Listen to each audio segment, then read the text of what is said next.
తిరుపతిలో జరుగుతున్న అమరావతి ఛాంపియన్షిప్ రాష్ట్ర స్థాయి క్రీడా పోటీలు రెండవ రోజు కొనసాగుతున్నాయి.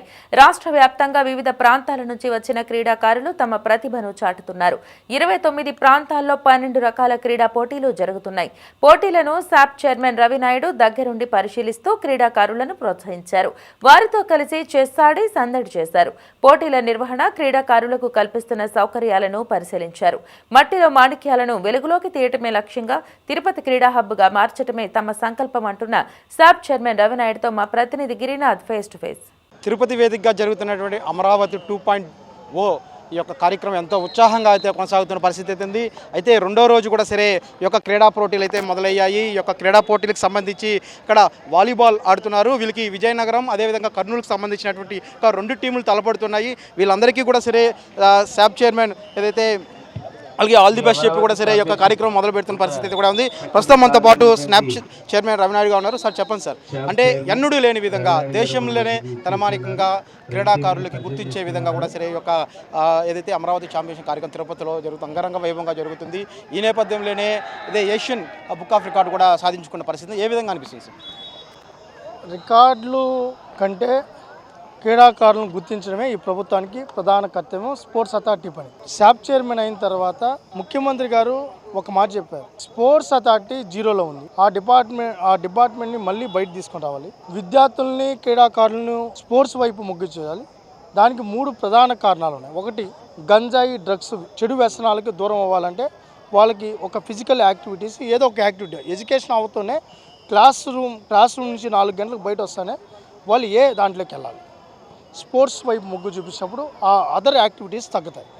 అలా పిల్లల్ని అక్కడికి తీసుకుంటారు. 2, ఫిజికల్గా, మెంటల్గా ఫిట్ చేయాలి. చిన్న వాటికి మనం చూస్తున్నాం, తల్లిదండ్రులు ఏదన్నా అన్నారో, టీచర్ ఏదన్నా అన్నారో, ఎవరో సమాజంలో ఏదైనా ఫ్రెండ్స్ ఏదైనా చిన్న మాటలకే సూసైడ్ చేసుకునే పరిస్థితిలో ఉన్నారు. మానసిక, శారీరక దృఢత్వం దెబ్బతినింది. అసమానతలు ఉన్నాయి. వాటిని అధిగమించాలంటే క్రీడల వైపు, ఫిజికల్ ఎక్సర్సైజ్ వైపు పిల్లల్ని తీసుకొని రావాలి. 3వ అజెండా, ఒకప్పుడు 2004 వరకు ఈ రాష్ట్రం స్పోర్ట్స్లో టాప్ 10లో ఉంది. పరిస్థితి చూస్తే ఈరోజు టాప్ 22, 24, 26కి కూడా వెళ్ళిపోయింది.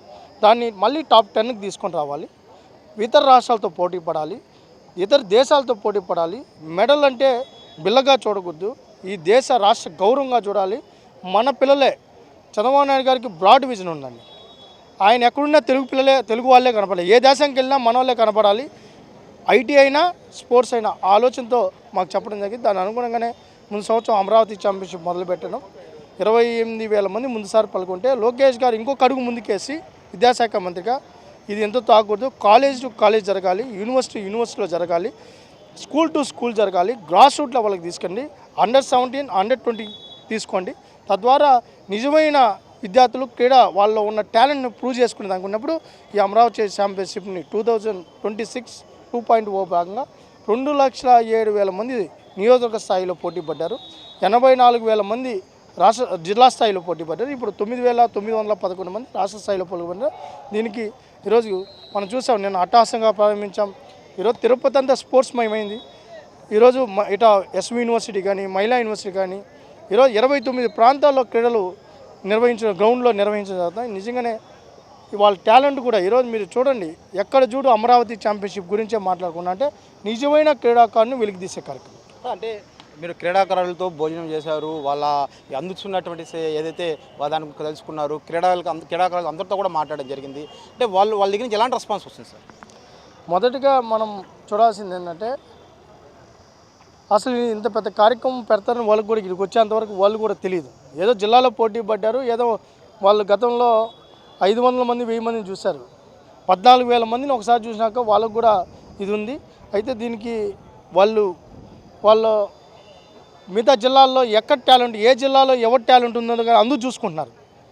మాకంటే బెటర్గా ఉన్నారా వీళ్ళు, మాకంటే మనం ఎక్కడ తక్కువగా ఉన్నాం, మనం ఎందుకు ఓడిపోతున్నాం అనేది కూడా వాళ్ళు ఆలోచిస్తున్నారు.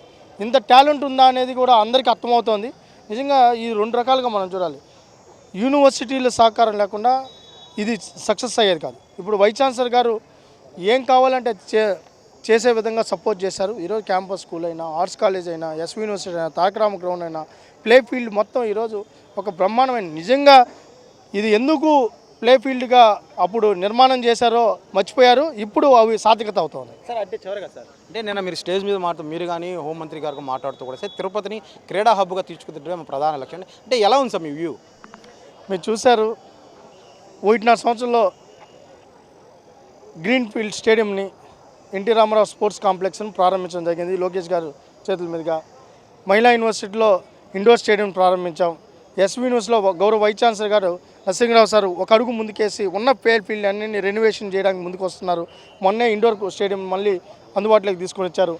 మిగతా ప్లే ఫీల్డ్ ఏరియాను కూడా ఈ సంవత్సరం టార్గెట్లో ఫిక్సేషన్ చేయాలని శ్రీనివాస స్పోర్ట్స్ కాంప్లెక్స్లో మనం అకాడమీని తీసుకున్నాం. రాష్ట్ర చరిత్రలో అకాడమీలు లేకుండా పిల్లలు ట్రైన్ అవ్వరు. మెడలిస్టులు గారు అకాడమీ తీసుకొని వచ్చాం.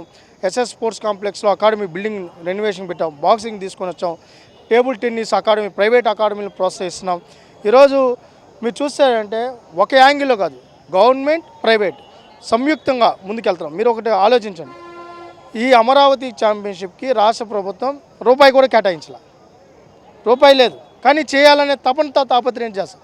సిఎస్ఆర్, సెస్, యూనివర్సిటీలు, ఎడ్యుకేషన్ డిపార్ట్మెంట్ సహకారంతో చేస్తున్నాం.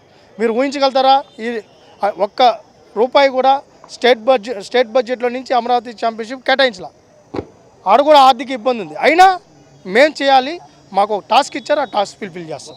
అయితే మనం చూసుకున్నట్లయితే అక్కడ ఉన్నటువంటి క్రీడాకారులంతా కూడా సరే ఈ యొక్క పోటీలో పడుతూ జట్టు ఈ విజయనగరం టీం కావచ్చు అయితే కర్నూలు టీం అయితే తలపడుతున్న పరిస్థితి ఉంది. ఒక్కసారి మనం ఈ పక్క చూసుకున్నట్టయితే తిరుపతికి సంబంధించినటువంటి జట్టుతో అయితే నంద్యాలకు సంబంధించిన జట్టు అయితే పోటీ పడుతున్న పరిస్థితి అయితే ఉంది. మొత్తం అంటే తిరుపతిలో ఉన్నటువంటి 29 ప్రాంతాల్లో ఈ యొక్క కార్యక్రమం అయితే నిర్వహిస్తున్నారు. 12 డిసిప్లిన్లకు సంబంధించి ఈ యొక్క ఏదైతే ఉంటుందో ఈ యొక్క 12 డిసిప్లిన్లకు సంబంధించి ఒక పోటీలకు సంబంధించి కూడా నిర్వహిస్తున్న పరిస్థితి అయితే కూడా కనిపిస్తుంది.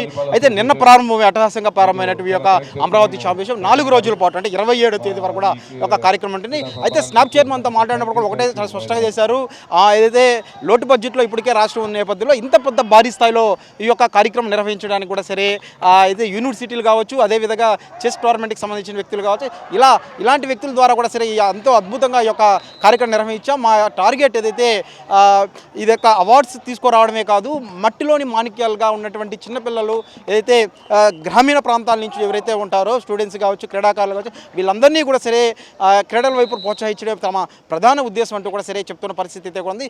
ఎన్నడూ లేని విధంగా అసలు దేశ చరిత్రలోనే మొదటిసారిగా ఇంత పెద్ద కార్యక్రమం తిరుపతి నగరంలో, ముఖ్యంగా తిరుపతిని క్రీడా హబ్గా మార్చే విధంగా తన వంతు కృషి చేస్తానంటూ కూడా సరే స్నాప్ చైర్మన్ సిటీ 24/7తో మాట్లాడడం జరిగింది. కెమెరామెన్ లోకేష్ గిరి, సిటీ 24/7 తిరుపతి నుండి.